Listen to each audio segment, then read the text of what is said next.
साध्वी रितांबरा मेरे साथ जुड़ेंगी। साध्वी रितांबरा मेरे साथ खुद जुड़ेंगी आज, क्योंकि ये देखिए जो तस्वीरें आ रही है, मेरे साथ एक बहुत बड़ा पैनल है। तारिक फतेह साहब हैं, मेरे साथ साध्वी रितांबरा जी हैं और आरजू काजमी पाकिस्तान से। देखिए हम लोग कोशिश करें अंतर्राष्ट्रीय स्तर पर, क्योंकि बहुत बड़ा मुद्दा है, इसलिए मौलाना अली कादरी, संगीत रागी, देवकी नंदन जी हैं, तारिक फतेह साहब आपको नजर आ रहे हैं। साध्वी रितांबरा, सबसे पहले मैं आपके पास आ रहा हूं, मेरी आवाज अगर आप तक पहुंच रही है। साध्वी रितांबरा जी, क्या हुआ क्या था? मतलब आप वहां पर पहुंच गई थी, फिर आपको पता लगा आपका कार्यक्रम रद्द हो गया, और क्यों हुआ? नहीं, मैं वहां पहुंच नहीं गई थी। अमेरिका के प्रवास के बाद मेरा वहां पे इंग्लैंड में प्रवास था जी। लेकिन मुझे अमेरिका में कोविड हुआ तो मैंने सोचा कि अभी मैं इंग्लैंड के कार्यक्रम नहीं करूंगी, तो हमारे कार्यक्रम पोस्टपोन पहले ही हो गए थे। तो आपका जो कार्यक्रम, तो हम इंग्लैंड नहीं गए। आपका जो कार्यक्रम होना था 20 से 24 सितंबर, उसका क्या हुआ? वो पहले ही पोस्टपोन हो गया था, वो हमने ही पोस्टपोन कर दिया था। तो अब आगे होगा वो कार्यक्रम?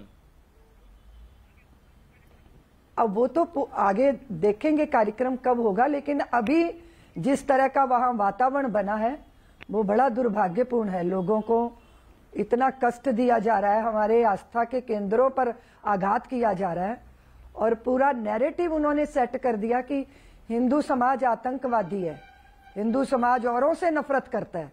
इस तरह का उन्होंने वातावरण बनाया। क्या आपके कार्यक्रम को लेकर भी कुछ थ्रेट्स थे कि नहीं होने देंगे, नहीं होने? कोई एक सांसद ने भी चिट्ठी लिखी थी आपके कार्यक्रम के खिलाफ? हाँ जी, बिल्कुल। मेरे कार्यक्रम के लिए इन लोगों ने आयोजकों को बहुत धमकियां दी, और उसके बाद एक और बात हुई कि मुझे LA से फ्लाइट लेकर लंदन में उसे चेंज करना था और भारत की फ्लाइट लेनी थी। पर जब मैं LA के एयरपोर्ट पे पहुंची तब मुझे पता चला कि मैं अब लंदन से ट्रांजिट भी नहीं कर सकती हूँ। क्या रीजन तो दिया? फिर मेरे को काफी हरेसमेंट हुई। फिर अगले दिन उन्होंने कहा ये कॉन्फिडेंशियल है, हम आपको बता नहीं सकते। नहीं, इसके पीछे क्या वही रीजन है? थ्रेट्स तो आपके शोज को लेकर, आपके कार्यक्रम के खिलाफ कट्टरपंथियों की धमकी, यही रीजन जो माहौल है वहां पर?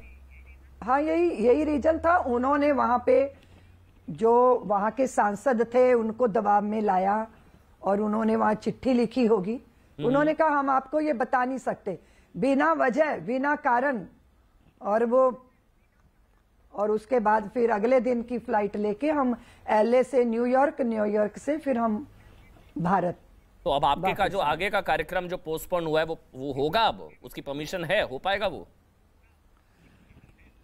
अभी इस तरह की स्थितियां वहां तो अभी नहीं है। और पहली बात तो यह, हम अपने समाज को भी किसी तरह के संकट में नहीं देखना चाहते, क्योंकि जिस तरह वहां पे वातावरण बना है, जिस तरह कट्टरपंथियों के सामने वहां की गवर्नमेंट बेबस नजर आती है, वो हिंसक झड़पें हो रही हैं, लोगों को तंग किया जा रहा है, थ्रेटिंग दी जा रही है।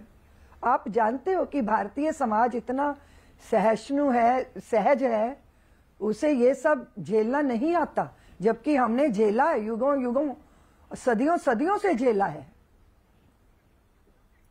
अचानक क्या हुआ? आपको क्या वजह लगती है अचानक? ये मैच के बाद अचानक से हुआ या ये प्लान्ड था? क्या हुआ, क्या है वहां पर, क्या हो रहा है? एक तो मेरी आवाज लौट के मुझे सुनाई दे रही है, तो मुझे चीजें मैं ठीक कराता हूँ। जी बोलिए आप। हाँ जी, नहीं, मैं ये कह रही हूँ कि भारत का उत्कर्ष, प्रगति, समृद्धि जो भी कुछ है, कुछ ऐसे विघ्न संतोषी लोग हैं जिनको पसंद नहीं है, स्वीकार नहीं है। वो क्यों ये कर रहे हैं, ये तो उनका क्या हिडन एजेंडा है, ये तो वही जाने।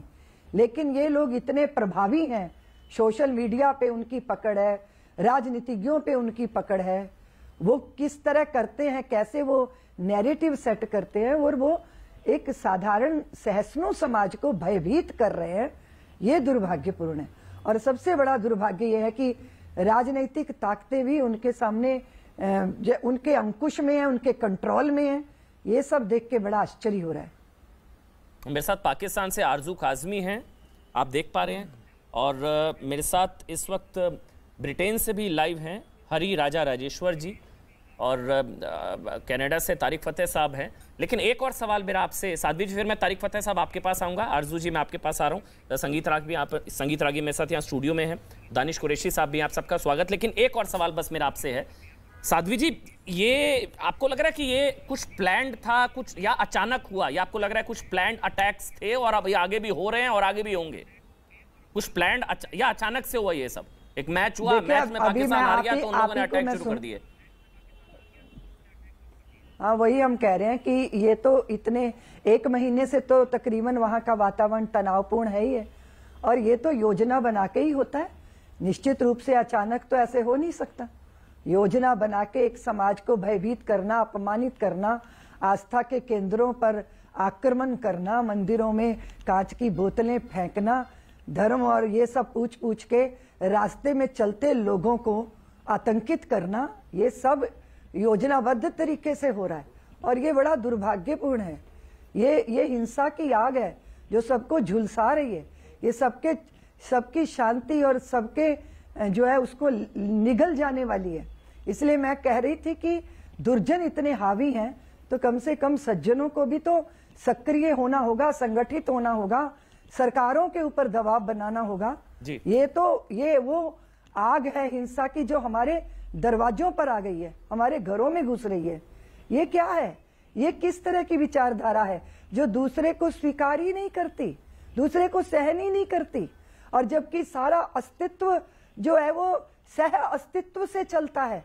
सारी सृष्टि एक दूसरे के साथ विपरीत होते हुए भी, लेकिन ये कौन लोग हैं जो इस तरह किसी भी देश में जाके इस तरह के वातावरण का निर्माण कर रहे हैं कि हिंदू समाज को टारगेट बनाया जा रहा है, मंदिरों को टारगेट किया जा रहा है, आक्रमण किए जा रहे हैं, हिंसा की जा रही है और राजनीतिक लोग उनके दबाव में आ रहे हैं।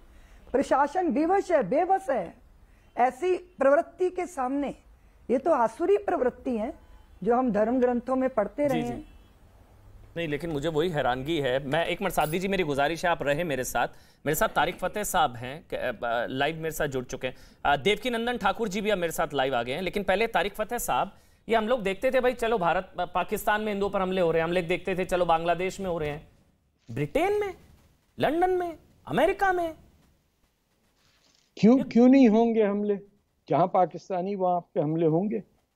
आप जो हैं ध्यान ही नहीं दे रहे इस पे कि हो क्या रहा है दुनिया के अंदर।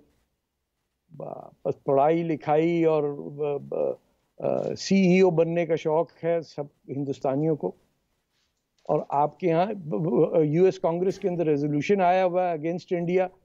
कोई एक शख्स मुझे बताइए जो कुछ बोलने के लिए तैयार हो। कुछ ना ब्रिटेन में, ना यूरोप में, ना कहीं पे भी।